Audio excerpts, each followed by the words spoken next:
utiliza, más de análisis de lo que es la cooperación internacional, y aterrizando en la última intervención, en el caso del señor Santomé, una experiencia más concreta. A partir de este conocimiento que vamos a ir generando teórico en la primera mesa, van a ver ustedes casos prácticos y experiencias en la segunda. Sin más, en este caso, a la extensión, le doy la palabra y yo me retiro. Muchas gracias. Me lo has hecho tan fácil que casi no tengo que hacer nada. Presentar a las personas a las que acompañan esta mesa. Sin embargo, en este papel relevante que tiene la cooperación, la Diputación de Cáceres, a la que ha hecho mención el diputado de Cooperación para el Desarrollo, debo decir que el objetivo y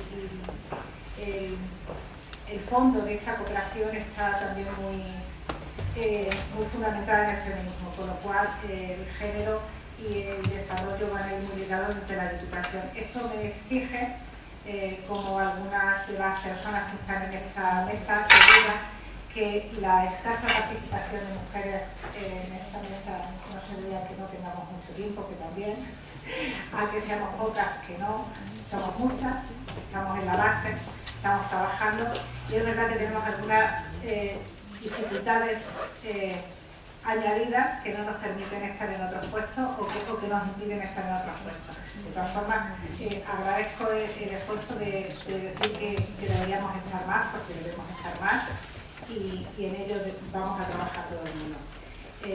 Después, Silvia, si te parece que me he quedado corta, me apoyas. Pero bueno, sí que debería decir que es verdad que mujeres trabajando en cooperación somos muchas, pero que todavía no son muchas las mujeres las que están en puestos relevantes. Bien, quería agradecer también desde este humilde papel, agradecer a la ARCE que me ha invitado a moderar esta mesa. Presento a las personas a las que acompaño. En primer lugar, a don Martín Guillermo, que ya ha tenido oportunidad de conocerlo en la mesa inaugural, quienes no lo conocían, y que es secretario general de la Asociación de Regiones Fronterizas Europeas. A don Juan Andrés Escobar, senador, portavoz de Cooperación Internacional de la Comisión de Cooperación Internacional en el Senado. También ha sido portavoz de los asuntos iberoamericanos, y en su unidad no nos ha pasado mucha más información, pero sí que debo decir que como ha sido presidente de esta casa durante 2 legislaturas, lo conocemos muy bien. Tengo que decir que ha sido protagonista e impulsor de la cooperación descentralizada en Extremadura. Ha sido presidente de FECODE, el fondo, durante 8 años, y también de la Confederación de Fondos Locales, con lo cual una persona muy relevante y con mucho que decirnos en cooperación. Y también nos ha presentado Chema un poco a don Juan Manuel Santomé, que es el director del proyecto de la Unión Europea y el Iberoamérica, ¿no? Porque no vas a hablar la cuestión de Iberoamérica, es un proyecto de la Unión Europea, es el director y nos va a contar esta experiencia. Bueno, pues sin más, damos paso a la intervención de don Pablo. Hola de nuevo. Yo tengo un problema cuando me piden que cuente esto, es que tengo muchas cosas que me gustaría compartir, pero entonces me puedo poner muy pesado. Así que hemos hecho un ejercicio de intentar resumir en poco tiempo lo que un poco se iba perfilando en la primera intervención. Y es cómo de la experiencia de cooperación transfronteriza en Europa y el hecho de que muchos de nosotros que nos dedicamos a la cooperación transfronteriza nos hayamos dedicado a la cooperación internacional para el desarrollo descentralizado. Es muy importante este aspecto, sobre todo en países como España, porque esto no está generalizado en Europa. Hemos sido capaces de desarrollar una fórmula novedosa que ha permitido también llevar de alguna forma la colaboración entre la Unión Europea y América Latina a otros territorios que no eran objeto de la cooperación sistemática precisamente por su dificultad. Porque si en Europa, donde tenemos todo tan sistematizado y hay un proceso de integración que ha permitido la armonización de leyes, con todo el marco de la Unión Europea, 60 años de integración, si aún siguen persistiendo dificultades para la cooperación transfronteriza, cuando salimos de los procesos de integración como este, nos encontramos con dificultades mucho mayores. Pero eso no quiere decir que las soluciones sean mucho más difíciles, porque al final se tiene que ver mucho con la voluntad política. La voluntad política y la participación, el empoderamiento, como lo queréis llamar, el hecho de que los ciudadanos se apropien de la actividad. Y cuando hablamos de integración fronteriza, tanto en Europa como en América Latina, como en África, como en Jerusalén, precisamente el empoderamiento está prácticamente garantizado. ¿Por qué? Porque la cooperación transfronteriza, bien hecha, tiene que venir desde abajo, es un proceso bottom-up, de abajo hacia arriba. Tiene que venir de cuáles son las necesidades, cuáles son las dificultades que tienen los ciudadanos en zonas de frontera, a los cuales la frontera les ha venido impuesta. Y entonces, digamos que al final acaba siendo todo mucho más fácil, porque la gente sabe muy bien lo que quiere en estos lugares. Luego ya empezaríamos con otro tipo de consideraciones, como el hecho, por ejemplo, un ejemplo que nos gusta poner mucho es el ejemplo africano. En África las fronteras fueron establecidas por las potencias coloniales en la Conferencia de Berlín del año 1898 a tiralínea. Se juntaron unos cuantos, los dirigentes de las potencias coloniales y se repartieron África, trazando líneas en el mapa. En muchos casos esas líneas dividían comunidades que tradicionalmente, durante siglos, algunos milenios, habían convivido juntas, con lo cual primero se les separó, se les repartió entre distintas metrópolis europeas, y cuando a partir de los 60 comienzan los procesos de independencia, las comunidades se volvieron a reunir a través de las fronteras. Hoy día la cooperación transfronteriza en algunos lugares de África es mucho más rápida que en otros lugares, incluido Europa, precisamente por eso, porque hay una identidad cultural, lingüística, familiar, a través de muchas fronteras. El problema, sin embargo, viene pues, en la disponibilidad de servicios para los ciudadanos, las distancias y otro tipo de dificultades que ya pertenecerían al ámbito de la cooperación internacional, su solución o afrontarla, y de tal manera que lo que estamos intentando con un cierto éxito, todavía creo que es demasiado pronto para decirlo, pero bueno, hay mucho optimismo aquí, con este ejercicio de intentar combinar las herramientas y el conocimiento de la cooperación transfronteriza y la cooperación internacional. Y al mismo tiempo, como os decía antes, recibimos de vuelta mucha información que nos está sirviendo para poder hacer una mejor cooperación transfronteriza. Por lo cual, esto es un auténtico proceso win-win, ganador. Bueno, la mayor parte de los que estáis aquí pertenecéis al mundo de la cooperación internacional, y la cooperación transfronteriza, bueno, la podéis incluir, lógicamente, pero a lo mejor si no conocéis los detalles de un proceso del que estamos muy orgullosos, las regiones fronterizas europeas, pero que es muy poco conocido, desafortunadamente. De tal forma que, bueno, ya me pidió Chema que introdujera un poco la cooperación transfronteriza para sentar un poco el marco y luego ya contaros un par de cosas de lo que estamos haciendo. Como os decía, la clave de este asunto en el ámbito europeo es que considerar las regiones fronterizas, definirlas bien, tener en cuenta eso que son, y la forma de afrontar las políticas que promovemos, es pensar que son periféricas, que están lejanas de los centros de poder, de las infraestructuras naturales en general, con menos posibilidades, es decir, lugares donde la gente joven sí tiene la oportunidad de trabajar.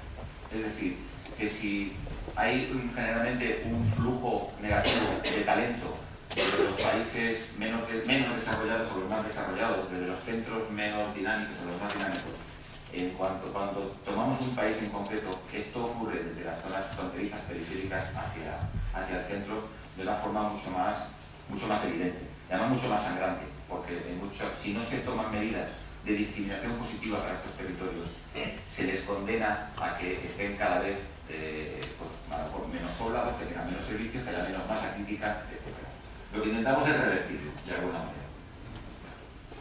La cooperación transfronteriza, al final, en la Unión Europea se considera un algo tan pequeño, son lo que se llaman los laboratorios de la integración. Pero aún siguen quedando muchos obstáculos por salvar. ¿Por qué? Porque en Europa lo que no podemos pretender es homogeneizar o uniformar todas las políticas. Europa es diversa, y esa diversidad es uno de los mayores beneficios que tiene. De hecho, no somos sostenibles, no somos autosuficientes en materia de materias primas, de energía y demás. Pero tenemos una historia, tenemos una tradición democrática, valores, pero de eso tampoco se puede vivir. Por lo cual, probablemente el mayor proceso que se ha generado, o la mayor contribución que puede haber hecho Europa a la historia de la humanidad es el proceso de integración que se produce a partir de los años 50. De hecho, la relación de fronteras a través de Europa, tradicionalmente, la relación fronteriza es el conflicto. Así ha sido durante milenios. Un presidente de la AFE en los años 60 definió las fronteras en Europa como las cicatrices de la historia. Y creo que eso viene muy bien a cuento. De hecho, recientemente, un político muy relevante español también ha utilizado esa misma referencia de las cicatrices de la historia refiriéndose a otro proceso que todos conocemos muy bien.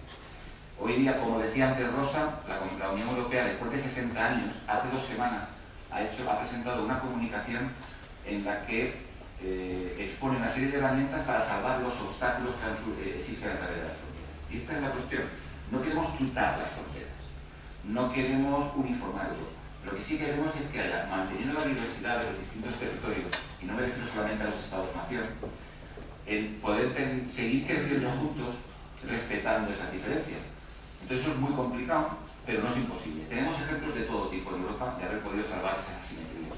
De hecho, nosotros somos optimistas patológicos, como decía, y consideramos que de hecho la asimetría a través de la frontera, más que una dificultad, puede convertirse en una oportunidad, porque los diferenciales que se producen a través de las fronteras pueden aprovecharse muy bien para poder generar mayor desarrollo de estos territorios. Y al revés, en lugares donde las fronteras no se separan territorios que son muy similares, no hay asimetría, tampoco hay diferenciales, y entonces tampoco se pueden generar nuevas oportunidades. Es otro tipo de proceso. Como veis, esto es una definición bastante que tiene todo ese alcance de intentar convertir lo que podría ser una condición absolutamente pesimista en una visión mucho más optimista. Sin embargo, cuando ya tenemos 20 y tantos años de tradición de programas europeos de cooperación transfronteriza, 40 y tantos de nuestra propia asociación, nos encontramos de pronto con que resurgen nacionalismos, incluso opiniones muy escépticas que se han generalizado, que nos han llevado a situaciones como la del Brexit, que es como una gran locura, ¿no? Porque al final el Brexit ha surgido fruto de una gran mentira que se le ha contado a los ciudadanos británicos.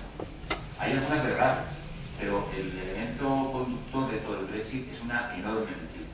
Es una mentira que vendría a ser, un poco comparándolo con otros procesos más cercanos, como que Europa nos roba. Es lo que le han mentido a los británicos. Pero es mentira. Europa no ha robado a los británicos. De hecho, incluso yo lo diría que aquí en Petit Comité, que a lo mejor son los británicos los que han robado un poco a Europa. No sé si la gente es consciente, pero desde la época de Margaret Thatcher, a principios de los 80, cuando se reúnen los Estados miembros de la Unión Europea para comprometer los presupuestos de forma plurianual, porque se hace por periodos de 7 años, se discute, se reparte, y Margaret Thatcher incluyó una cláusula, lo que se llama el cheque británico, que es al final de la cuenta, dicen, ¿cuánto nos toca poner de más a los británicos? Tanto, la Unión Europea se lo devuelve. Y eso se lleva haciendo desde el año 83. O sea, que cuidado, ¿no? De hecho, ya se está viendo, ya se oyen cosas que dicen en el Reino Unido, sobre todo en las zonas de frontera, especialmente en Irlanda del Norte e Irlanda, donde tanto les ha costado superar esa frontera, que a dónde vamos a parar. Por lo cual, bueno, volvemos a considerar lo positivo. Yo soy de los que no me creo el Brexit. Yo hasta que no lo vea, no me lo voy a creer. Yo creo que va a pasar algo que va a hacer que vuelvan un poco al proyecto común, porque además creo que es bueno para todos. En cualquier caso, aparte de todos estos problemas coyunturales, y esperemos que solo sean así, son muchos otros los problemas que afectan hasta los territorios de frontera. Los tenemos muy bien estudiados, no creo que tengamos la fórmula mágica, pero sí muy buenas experiencias. Y lo que intentamos es poner esas experiencias, compartirlas con otros e intentar mejorar. El salto que ha supuesto poder ponerlas poder discutirlas con nuestros socios en América Latina y en África y en Jerusalén ha sido enorme. Como os decía, no me canso de repetirlo, de todo lo que estamos aprendiendo nosotros mismos, que en un principio lo que pensábamos que íbamos a hacer una cooperación, un poco de transferencia de conocimiento y poco más, ¿no? Ha ido muchísimo más allá. Aquí, en esta diapositiva, podéis ver cómo estamos en Europa. En el mapa que hay a la izquierda es el mapa grande que elaboramos. Este tiene ya 6 años, pero sirve como ilustración. Todas esas marcas que en el mapa son estructuras de cooperación transfronteriza formales en Europa. De ahí de distinto tipo, grandes estructuras de cooperación casi supranacionales, muchas estructuras de cooperación transfronteriza pura y dura entre 2, 3 o 4 países, incluso un instrumento jurídico de derecho público del que se dotó la Unión Europea a partir del año 2006, las AFTs, que permite poder tener estructuras de cooperación transfronteriza en el marco del derecho público. Eso fue un salto complemento, ¿no? Porque hasta entonces la única cooperación transfronteriza formal se podía realizar en el marco de estructuras creadas por el derecho privado. Sin embargo, si veis en el recorte un poco de la parte inferior, veis en el centro de Europa una buena y una mala noticia. La buena es que todas las fronteras están salpicadas de estructuras de cooperación. No hay casi ninguna zona de la frontera que no tenga una euroregión, un eurodistrito, una eurociudad o una AST. La mala noticia es el solapamiento de estructuras. El hecho de poder disponer de distintos instrumentos ha hecho que algunas regiones, en vez de seleccionar aquel instrumento que más le conviniera dentro del derecho público, del privado, más flexible, más institucional, menos institucional, no. En muchos lugares lo que han dicho es, bueno, podemos hacer una euroregión, hagámosla, que seguro que hay fondos. Podemos hacer una ECT también, hagamos también una ECT. Podemos hacer una comunidad de trabajo, que es otra fórmula, hagámosla también, pensando que por cada estructura que uno montara iba a recibir más fondos europeos. Lógicamente no es así. Los fondos son los que son, se reparten por territorio y no por la densidad de estructuras que uno tenga. Pero, si tienen muchas estructuras, se puede producir un enorme solapamiento y al final no se es eficaz. Y algunas de estas estructuras fracasan precisamente por eso. ¿Qué es esto? Bueno, pues esto es un ejemplo de mala práctica.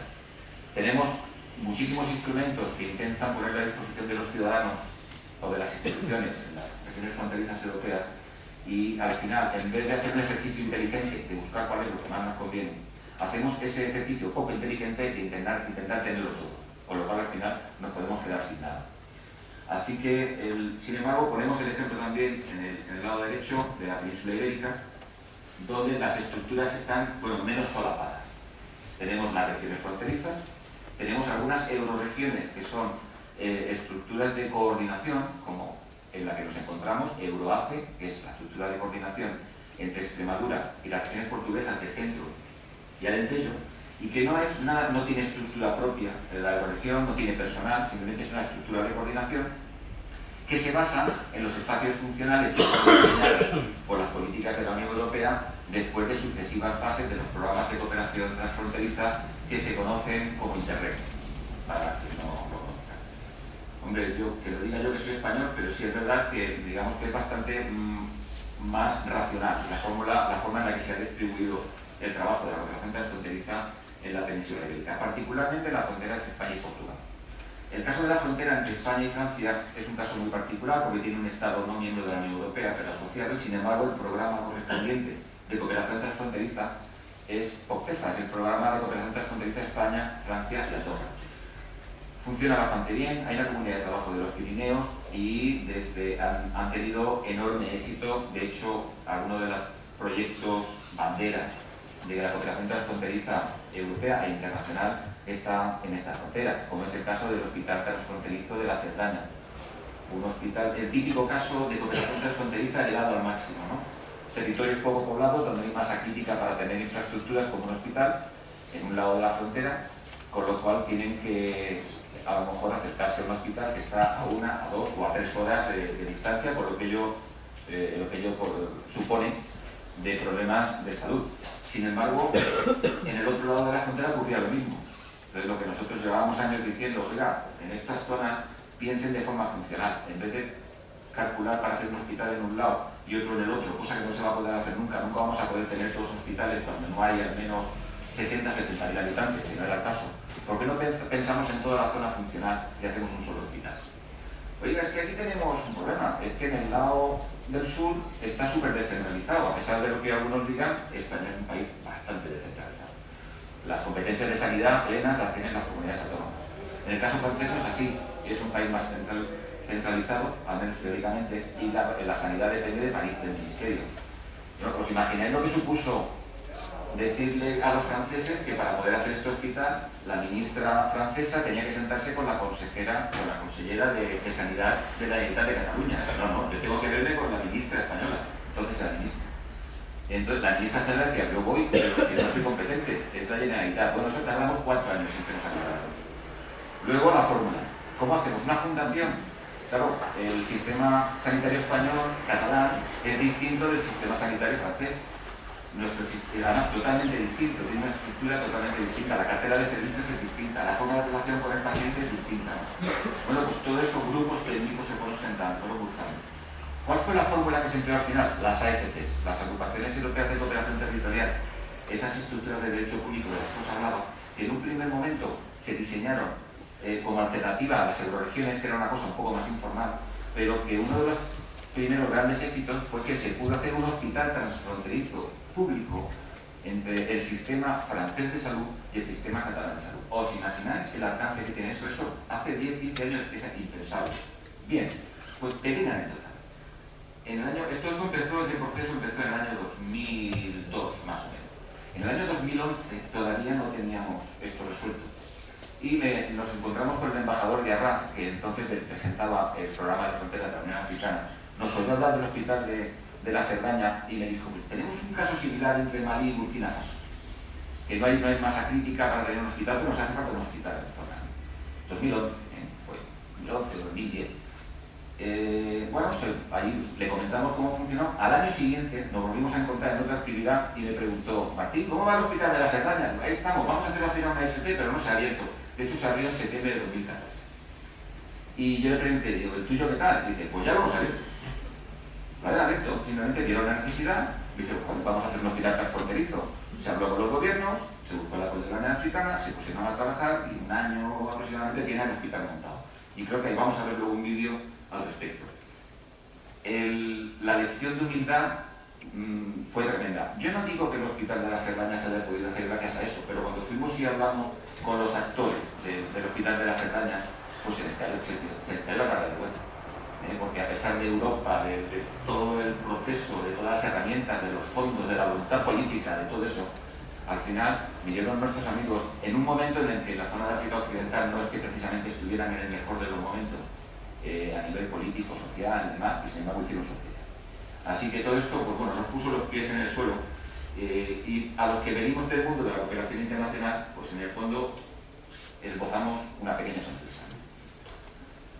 A ver, bien, un poco la anécdota y me presentaros ese mapa anterior para que veáis toda la complejidad que tiene la arquitectura de la cooperación en Europa. Esta diapositiva simplemente, para los que no conozcan la cooperación transfronteriza, son las 4 fases que tenemos identificadas. Tiene que haber primero un conocimiento y la generación de confianza, fase de consultas, armonizar y luego integrar. No me voy a detener porque me imagino que todos un poco intuís de lo que estamos hablando. Por otro lado, insistir en el hecho de que necesitamos una discriminación positiva de los territorios de frontera, porque el proceso de integración supranacional, como el europeo, no garantiza que esa dinámica vaya a fortalecer al territorio de frontera. No, va a fortalecer a los territorios más ricos, que hay que buscar medidas de discriminación positiva, igual que hay que hacerlo con sectores de la sociedad que de partida están en peores condiciones, hay que buscar una discriminación positiva. Somos muy partidarios de la discriminación positiva de los territorios, de las personas y de los colectivos. Aunque luego hay muchísimas herramientas que se han puesto a disposición, ¿no? Sigue habiendo retos, por supuesto. Como decía al principio, la diversidad europea es un asset, es algo positivo y no debemos de intentar luchar contra ello. Ha pasado en el Estado-Nación. El Estado-Nación tiene ya 300 años. Es un concepto obsoleto. De hecho, si hubiéramos sido capaces de superar el concepto de Estado-Nación en el marco del proceso de integración europea, a lo mejor algunos de los problemas que estamos teniendo ahora no lo tendríamos. Y esto lo digo porque aquí es un argumento, cuando discutimos el tema catalán en la ARCE, es algo. Para la ARCE, desde hace tiempo, no desde hace unos meses, el enemigo amistoso a batir es el Estado-Nación, es el concepto de Estado-Nación, pero como proceso de integración europea también. Por eso, cuando se habla de aplicar la Constitución, que es la ley de la que nos hemos dotado los españoles y que también nos han anunciado en los últimos 40 años, nosotros lo que intentamos decir es que esto está superado. ¿Queremos ir por la integración europea? Sí, pues entonces tenemos que rebajar el nivel de presión que puede generar una Constitución, pero no porque haya que quitarla, simplemente porque el Estado-Nación ya es un concepto totalmente antiguo, y más en Europa. Si fuéramos capaces de entenderlo bien, y si fuéramos capaces de entenderlo desde el punto de vista de los gobiernos centrales y su participación en las políticas europeas, y de los gobiernos regionales y municipales en cuanto a su compromiso con todo el proceso de integración en general, insisto, a lo mejor el debate, vamos a llamarlo así, que ahora mismo existe, o la dialéctica que existe entre España y Cataluña y que puede generar debates similares en otras partes de Europa, a lo mejor se habría resuelto. Con eso y sobre todo con un poquito de buena voluntad y sobre todo mucha voluntad política. Pero esto no me corresponde a mí. decir. Sí. Vale, sí, solamente quiero enseñaros simplemente, bueno, cuanto a las recomendaciones las he ido perfilando durante la intervención, por lo cual aquí están resumidas. La presentación, como otras, yo creo que van a estar a disposición de todos los participantes. Y lo que quiero enseñaros es este mapa, que es un poco lo que decía Chema antes. Hemos conseguido desde 2010 varios proyectos de la Unión Europea que nos han permitido primero intercambiar información con América Latina, pero también identificar las zonas de integración fronteriza. Este es el mapa de las zonas que hemos conseguido identificar. 4 sesiones informativas en las que movilizamos a más de 70 políticos y expertos latinoamericanos que vinieron a Europa, y de vuelta organizamos unos 15 seminarios en el terreno. A continuación, conseguimos también, a través de Impandes, un proyecto financiado por la Comunidad Andina y con fondos de la Unión Europea, fortalecer en las 4 fronteras de la Comunidad Andina: Colombia, Perú-Ecuador y Perú-Bolivia. Este proyecto lo hemos terminado hace muy poquito. Y desde hace un año, gracias a la ESTID, y ya se ha contado anteriormente, también hemos podido identificar otras zonas de integración. Estas son todas las que están identificadas. De cada una de estas fronteras tenemos elaborado una ficha en la que hay actores, políticas, antecedentes y propuestas de futuro, estrategias y demás. Así que están a vuestra entera disposición para cualquiera que esté interesado en poder ir adelante. Del mismo modo, lo hicimos en Centroamérica, y a ESTID, con ESTID hemos intervenido en la frontera de Guatemala, México y Belice, como he dicho antes. Aquí hay un resumen que hemos puesto en la presentación para que lo podáis tener, que os interese un poco de los desafíos, las oportunidades, una serie de proyectos concretos, una hoja de ruta y demás. Un mapa para que veáis zonas identificadas en África Occidental, que lo hicimos en el marco de un proyecto con colaboración con la Unión Africana. El próximo reto es Jerusalén, en el que también estamos trabajando, y sobre todo en la perspectiva de género, también con el apoyo de la ESTID. Y para terminar, poneros una fotito de mi frontera favorita, la simple frontera entre Brasil, Argentina y Paraguay, muy cerca de las cataratas de Iguazú, y de donde viene nuestro amigo Rolín, que nos acompaña a ello. Muchísimas gracias por vuestra atención.